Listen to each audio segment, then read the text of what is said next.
Hey, this is Rachel from Crackle and Stitch, and this video is a tutorial to go along with my crochet pattern for the Dogwood Blossom crossbody bag that is available in my Etsy shop, so I'm going to link that down below. I am going to show you how to do all the techniques you need to know to complete this bag. I know some people are afraid of color work, so I promise it's not that hard. I'm going to show you how to do it and how to read the color chart. This bag is worked from the bottom up in one piece, but there is an option for a pocket inside. I added a zipper to mine. I'm not going to show how to sew on the zipper because there are a lot of other YouTube videos that show how to sew a zipper onto a crochet piece, but you can see the pocket inside. I have both strap options attached. You can find a strap of your own. This one is one I reused from a past crochet bag I made, but I believe it's still available on lionbrand.com. So if it is, I'll link it below. Or you can crochet this really strong, sturdy cord, and I'll show you how to do that. I added these metal rings that are just inexpensive from the jewelry section of the craft store. I also include in the pattern an option for a small crochet piece that you can just loop over and stitch on just the way I stitched this on. I'm not going to go over the tassel in this video because I'm probably going to do a separate video on that. And yeah, so let's go ahead and go over what you need for this bag. So to make the Dogwood Blossom bag, you're going to need a few things. Obviously yarn. I am using Just Lily Sugar and Cream 100% cotton yarn. I did buy the supersize scheme, but it's still very inexpensive. It comes in a lot of colors. I chose Indigo, which is a naturally dyed looking dark blue, and Ecru, which is a natural off-white. You also are going to need scissors, crochet hooks in a size G and a size F. I have a tapestry needle here, and I have a stitch marker. You could use a bobby pin or a paper clip if you don't have a stitch marker. And just a quick note, if you decide to go with a different yarn, I like 100% cotton because it makes a really strong, sturdy bag, and I'm able to block it and stretch it to get my pattern really straight and aligned, because when you're working around, it tends to go diagonally. But if you use a different yarn, whether or not it's 100% cotton, just make sure that you start out one hook size smaller than what is recommended. So that's why I'm starting with a G instead of an H for this one. And just know that if you choose a much thicker or thinner yarn, your bag could turn out bigger or smaller. Other items that you will need to complete this bag in addition to the pattern are any other pieces you want to add. Like if you want to add the metal rings like I did, or a zipper, or maybe you want to add some buttons. There are magnetic buttons available in most craft stores that could work great for this. Like I said, I reused a strap. If you want to use any of that, make sure you have those materials ready. Otherwise, you can make the entire bag with just yarn with the options that I give you in the pattern. Okay, so to make the bag, we are going to start at the bottom and work our way up in joined rounds using an invisible join. We're going to follow the color chart. Your pattern comes with the full version. It's much taller than this. I just blew up the first few rows to show you how to follow the color chart. Our first row is easy. It's all in blue, and I'm going to show you how to do that. So we're starting with the indigo or blue yarn and our size G hook, and we are going to make a slip knot. And then for yours, you're going to chain 41. I am going to make just a little mini version just to show you how the techniques are done. So I'm not going to chain 41. Okay, I'm making mine a lot smaller, but you will have 41 in your starting chain. And then you are going to place 3 single crochet in the second chain from your hook.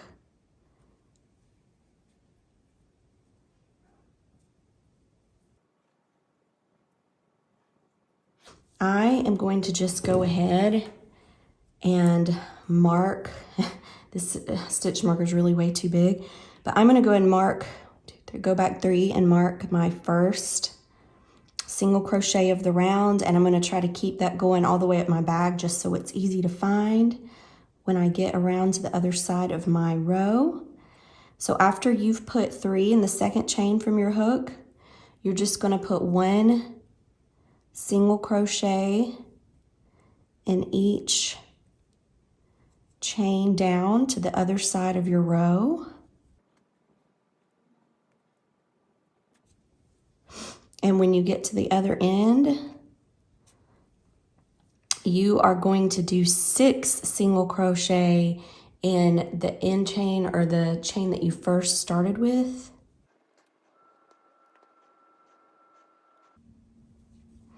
Okay, so yours is going to be a lot longer than this, but it'll be like this long, thin kind of oval. So you started with 3, you did 1 each going down, and then when you do 6 on the other end, it turns it back the other way. And so now you're going to do 1 single crochet in each chain back up the other side. And the way I like to do this is we've already gone here in the end, and then you can see that next stitch over that you already did, the 2 kind of pieces of that stitch that come together right there. I go at the base of that, so I'm putting another stitch opposite of every single crochet stitch I already put on the other side. So there's 1, and then I go at the base of that one, 2. And of course you're going to do more than me because yours is longer.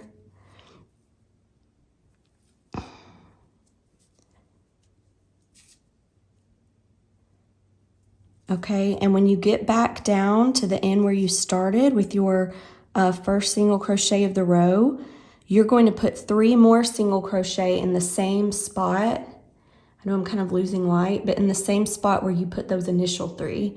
So I'm going to put 3 more right here. And then I'm going to do my first invisible join to that first stitch. So you can find your first stitch because it's marked, and what you're going to do, and you'll do this for every row, on the other rows, if you're carrying the white inside, I did make it where every color work row starts and ends with the indigo to make that easier. So you will drop the white just back behind your work, and I'll show you that on the next one. You're going to pull up on your working yarn and remove your hook, but make sure not to lose that. And then I can take this out. I'm going to insert my hook from back to front through the first single crochet. Sometimes it might be a little tight, and you can insert from front to back and kind of wiggle it and loosen it up a little. And then you insert from back to front. You put your loop back over your hook. And just a side note, always make sure you're inserting your hook from back to front, above or in front of your working yarn. Don't put it up under your working yarn. So anyway, I'm going to pull my loop through to the back. I'm going to kind of snug up to pull that last stitch and that first stitch tight together. And then my loop, instead of pulling it all the way back down to my work, I'm going to leave some slack in it about at the height of a row of single crochet. So you can see the height of a single crochet here. I'm going to leave about that much slack in it. And then the first stitch of my next row is going to go back into that stitch I joined to. So where I joined, I'm going to go into that stitch and do a single crochet. But first, for this row here, we need to start carrying our white yarn. You can see that we're going to start now on row 2. So we have 2 blue, and then we switch to white or ecru. I like to go ahead and start carrying my white yarn. And I do so like this. I hold the yarn against my hook to where it's above the blue yarn. I'm going to insert my hook into that first stitch. I'm grabbing the blue yarn to pull it back through. I'm completing my first single crochet.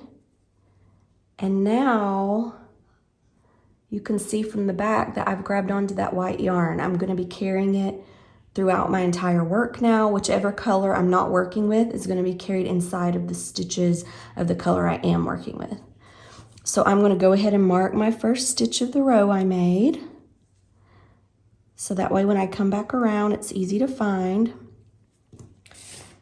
And I'm gonna do 2 blue, 2 white, 3 blue, 2 white. Always for every row, since we're working around, we're always working right to left. And if you've never changed colors before, you change the color during the last stitch of the current color. So what that means is, like for the blue, I only have 2 stitches. I've already done 1, so the second one is going to be my last stitch of blue. So I'm holding my white yarn toward the back of my work so it's less visible through the stitches of my finished piece, but I'm still going up under it with my hook. I'm grabbing the blue yarn, but since this is the last stitch of blue this time, before I complete it, so my last yarn over and pull through, I'm going to drop the blue, I'm going to pick up the white, and I'm going to complete that last single crochet of blue with white. So now I have 2 complete blue stitches, and I'm all set up on my hook for my next stitch, which is white. And now I have 2 white, and I'm going to carry the blue or indigo yarn toward the back of my work. And since I'm turning my corner, it's hard to see, but I already went in that stitch, so I'm going to go in this one with my first white, and I'm going up under that blue yarn, catching it inside my stitch. There's my first white. And now my second one is my last stitch of white before I change colors. So I went up under the blue again, but now I'm going to drop the white and switch to blue to finish up that stitch. Now I've got my 2 blue, my 2 white, and now I need 3 blue. If the stitch gets kind of stretched out like that, you can just gently tug down. And now we're going to do 3 blue, holding the white toward the back, but catching it in our stitch. 1,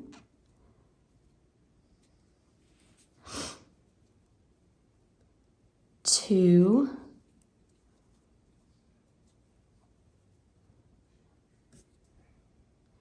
3,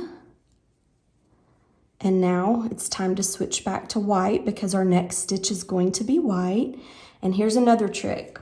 When you're working with colors, if you keep grabbing each color from the front, like if I grab white from here this time, and then I grab blue from there next time, it's going to start twisting and my work is going to get really tangled, and I'm going to have to keep stopping and unraveling my yarns. So one trick is to keep the 2 colors separate on the table or on the couch or wherever in front of you. And then since my white just happens to be on this side, I am going to reach over behind the blue, and it kind of makes it a little wrapped when you're picking up the one from behind, but that's okay. I'm going to reach behind to grab the white and just kind of pull my blue down out of the way. I'm going to complete that stitch. So now I have 2 blue, 2 white, 3 blue.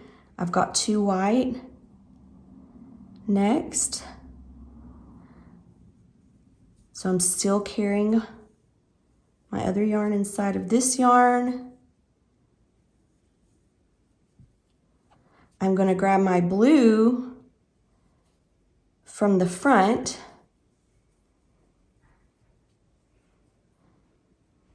Now I've got 3 blue.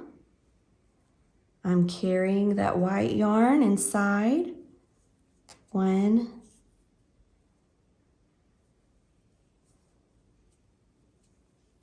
2,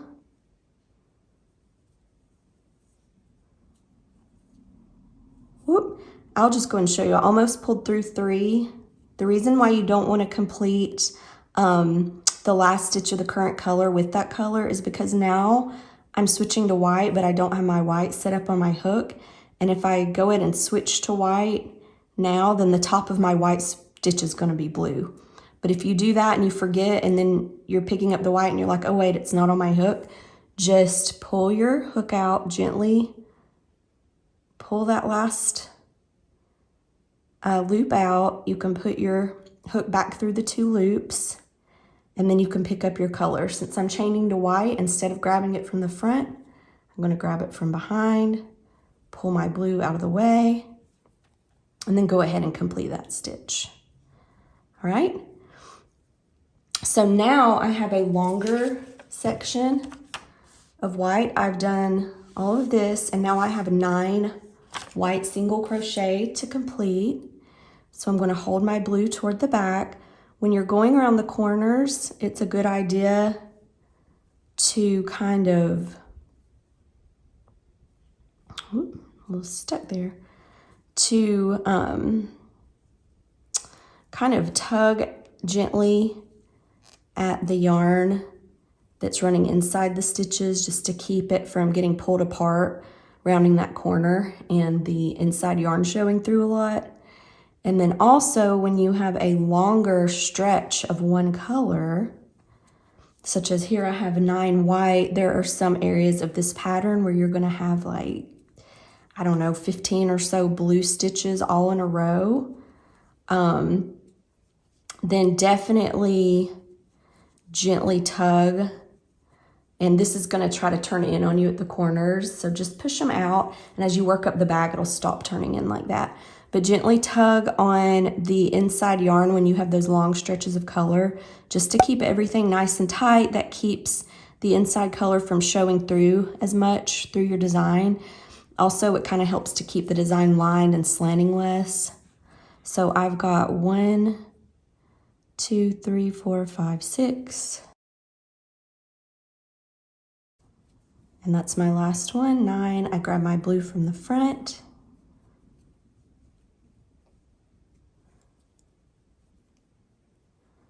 And then you just keep going. Now I'm already about to the end of my row because I made mine a lot shorter. So I'm gonna go ahead and show you how to do that invisible join again. So now that I've got 2 colors, I'm just gonna drop the white back behind my work, pull up on that loop, remove your stitch marker. I'm gonna kind of wiggle and open up that first stitch, insert my hook from back to front, put the loop back over my hook.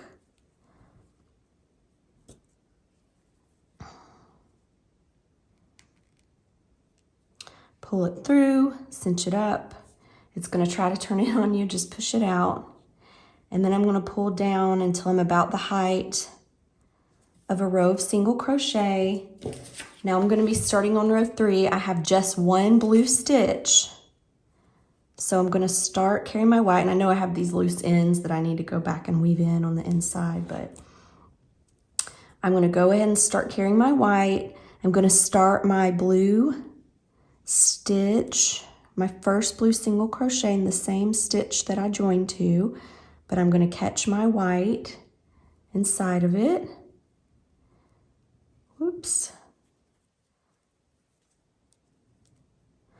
And since I only have 1 stitch of blue here, I still need to finish that blue with white. So I'm gonna grab that from behind, pull the blue out of the way, finish with white, mark my first stitch of the row, and then just keep going. So you will get the hang of it and be able to work a little bit faster the more that you do it, and you'll just get used to it. If you make any mistakes, you can just unravel and redo. Making sure you have the right amount of stitches in your first row really helps with that. After your very first row, you need 88 stitches, and all the way up, it's gonna be 88 stitches for you doing the full version of the bag. Again, I just did this mini version. So you're gonna work just switching back colors and doing your invisible joins just like this, all the way up your pattern. I can't remember how many rows. I think it's like 27 or 29. And then you end on a row of just the blue. So your very last row, you can just drop the white and just do a single crochet row of blue. And then the very last row is that row of crab stitch or reverse single crochet. So I'm going to finish this row, do a row of blue, and then I'll meet you back and show you how to do the reverse single crochet. Okay, so I've done my row of just the blue or indigo. So remember, when you're doing the full pattern, you're repeating each row from right to left 4 times. So 1, 2, and you round the corner 3, 4, all the way up the entire length. So you're giving this and it goes all the way to the top. And so you're just repeating from right to left 4 times. When you get to the top, your very top row is going to be another row of solid blue up here. So I've just, on my mini version, I did a row of blue that just fell out. So there's my first stitch. I am going to go ahead and switch to my smaller hook when I'm doing my invisible join here.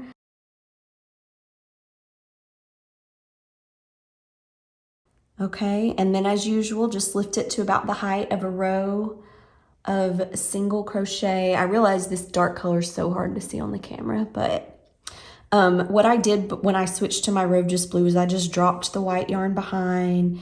You could even just go ahead and cut it. We'll secure it in a minute. So we are going to do our row of crab stitch, but I do want to quickly tell you, you can't really see on this because it's so small.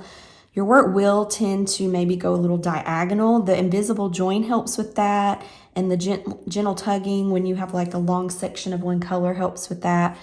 But with this bag, it originally was a lot more diagonal than it is now. So what I did was every few rows, I would take the 2 corners and I would just stretch it and stretch it. And then I would turn it over and do the same thing on the other side. So just stretching between the corners like this. That cotton yarn kind of conforms really easy. And then when I was completely done with my bag, I did block it. So you can wet block it. This double layer of cotton with those yarns running in between takes a really long time to dry if you wet block it, or you can steam block it. Just stretch it, try to get the pattern as aligned as you can, pin it in place, and then hit it with some steam from an iron or a steamer and let it dry. And then you could flip it over and do the other side if you need to. And mine took shape really well. Like, my pattern's very aligned, it's not diagonal, so that helps with that. But every few rows you can go and stretch, and then stretch it really good when you're done, and then block it in place.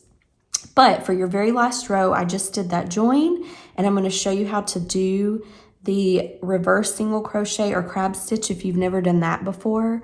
So here's my first stitch. Normally you're going to put your first stitch of the row there, but here we're moving backwards. So you're doing the same movements of a single crochet that you normally do, but instead of working from right to left, you're working from left to right. So my first stitch is actually going to go in my last stitch of the previous row.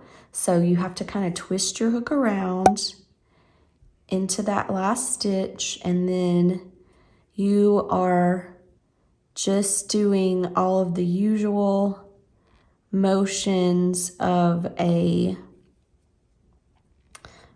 single crochet. It's a little bit getting wrapped up in there. There we go. So it might be a little awkward at first, but now I'm going to go in the next stitch to the right. I'm going to twist and go in that stitch, grab my yarn, pull up. Now I've got 2 loops on my hook. I'm yarning over and I'm pulling through both of those loops. Then I'm going to look for my next stitch to the right, insert my hook, yarn over, pull through, yarn over, and pull through. And you just keep going. Okay, so I just finished my row of the reverse single crochet. I'm at the end of the row. So the first stitch of reverse single crochet was in the last stitch of the previous row, and the last stitch was in the first stitch. And then I'm kind of going to do a backwards invisible join. So I'm going to put my hook up underneath that very first reverse single crochet I did. I'm going to put my yarn back over the hook. Whoops. I'm going to pull it through, and then I'm just going to fasten off, pull through, and it just kind of looks continuous. Like you can't even really tell where the end of the row is. There's where those invisible joins are. They don't look really any different from the other side, which is cool. Now, I've done the join, and what I'm gonna do, where I left the white just inside of there when I dropped it off at the top, you can just tie it in a double knot inside your bag, and then just use your tapestry needle to weave in any loose ends. So at the beginning, I kind of just snipped these off because I'm not using this for anything, but you would weave in the ends from the beginning of your bag, any other loose ends. At the top here, you can even just run your blue yarn down the inside of that reverse single crochet. This tapestry needle is really too big for this, but you get the picture. So you could run it back down the other way too, and then hide your white yarn in. And I want to show you really quick in the full-size bag. I'm just going to turn it inside out. So I did not add a liner to mine because the fabric is pretty thick and sturdy, and even on the inside, since you carried your yarn inside your stitches, you don't have a bunch of loose yarn hanging in here. And then I just created a back and forth rectangle of single crochet. The directions for that are in the pattern, but you could make yours bigger or smaller if that's not the size you want. You can just kind of hold it up to your phone or whatever you want to put in there. And then I just used a tapestry needle to just whip stitch it in there. So going through the edge and then making sure when you stitch it on, you're not going all the way through the fabric of your bag to where you can see it from the outside, but you go through the edge of your pocket and just through the, that's not it, just through like an inside part of your yarn on the inside of your bag, and then you would pull it through and then circle around, and you just keep going all the way down one side, across the bottom, and up the other side to where your top is open. So that's how you do the pocket. For the strap, the cord, I think it's actually called like a Romanian cord. I'll show you that really quick. You can use your white yarn, your blue yarn. You could use a different yarn if you want to, but I used the white yarn and the smaller hook just to keep it really tight, but it is a very strong, like sturdy cord. So just make a slip knot, grab your hook, you chain 2, so 1, 2, and then you put a single crochet in the second chain from your hook, which was the first chain you made. And then, because it's such a small piece, that stitch you just made is kind of vertical, and at the base of it, where the two parts of that stitch come together like a V, there is this horizontal bar. So you are going to insert your hook into that horizontal bar, and you are going to do a single crochet. So yarn over, pull through 1, yarn over, pull through 2. Then there's the stitch you just made. So I'll just point it out a little better. So here's the stitch you just made, and then now there are 2 horizontal bars. So now you're going to turn your hook, you're going to go through both horizontal bars, yarn over, pull through both of those, then yarn over and pull through the 2 loops on your hook. And you're just going to repeat that. There's the stitch you just made. There are 2 horizontal bars. Insert your hook and complete a single crochet.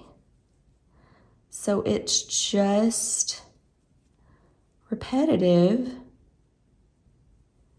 You just keep doing that until your cord is to the length recommended in the pattern, or as long as you want it. You can make it longer or shorter. You can make 2 shorter ones if you wanted 2 shorter handles, however you want to do it. And then when you're done, you can just take your ends and put the tapestry needle on them and then just run it up inside of the cord and snip it off. So it's pretty easy. I tied mine onto this loop here, or you could take the edge and just stitch it onto the edge of your bag. My loop, I just stitched round and round onto the edge of my bag, my ring. If you don't have a ring and you don't want to buy a ring to put on yours, I'll show you how to make the piece for that really quickly as well. So slip knot, chain, I believe it's 10. And then you are going to slip stitch in the back bumps of your chain. So usually when you start crocheting into a chain, you go into the top of that V, but for some patterns, you'll go into the bump on the back. So you're gonna turn it over and look for the first bump on the back, and you're gonna insert your hook there, and you are going to yarn over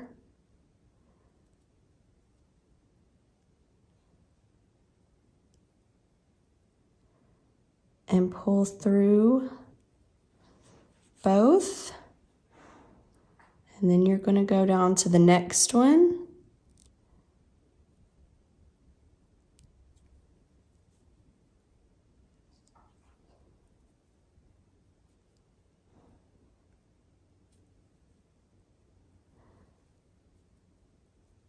The first one or two was kind of hard to get into, but then the rest of them are easier. Okay, so I went through each of those bumps along the back, and then you can just snip it, leave a little bit of a long tail there. You can pull through, and then you just have this cute little piece that you can fold over, and 10 was the perfect amount. You use your tapestry needle, and so like where I have this loop, you would just loop it over and just stitch it a few times into the edge of your bag, tie it off, weave your ends in, and then it would leave this little loop where you could run through your cord you made, or even if you had something like this, you could attach it to your bag. So that's really it. As I said, I'm not going to show you exactly sewing the zipper in, but I basically from the inside went just a little ways below the zipper and a little ways below the edge of my bag, pinned it in place, and did the best I could. I did use some YouTube videos to help me with that, but I think buttons would be a cute option as well. So that's just going to be up to you. You can personalize your bag however you want. I hope this was helpful. If you have any questions, please let me know, either here or through my Etsy or my Instagram. I will link everything below that I think will be helpful to you. I really hope this was helpful, and that you guys love this bag as much as I do. I'm pretty excited about it. I really love it, and I've actually been carrying this one a lot already. So I don't know if you can tell, it's getting just a wee bit worn, but it's holding up pretty good so far. If you do make the bag, I would love to see your finished bags. So please, please put them on Instagram and tag me, Crackle and Stitch, and do the hashtag with Dogwood Blossom Crossbody bags so I can see them. I would be super excited to see that. Also, if you like this video, definitely hit like and subscribe. If you want to see more tutorials, let me know what kind of tutorials you'd like to see below, and subscribe to see what I'll be posting next. And yeah, just thank you so much and enjoy.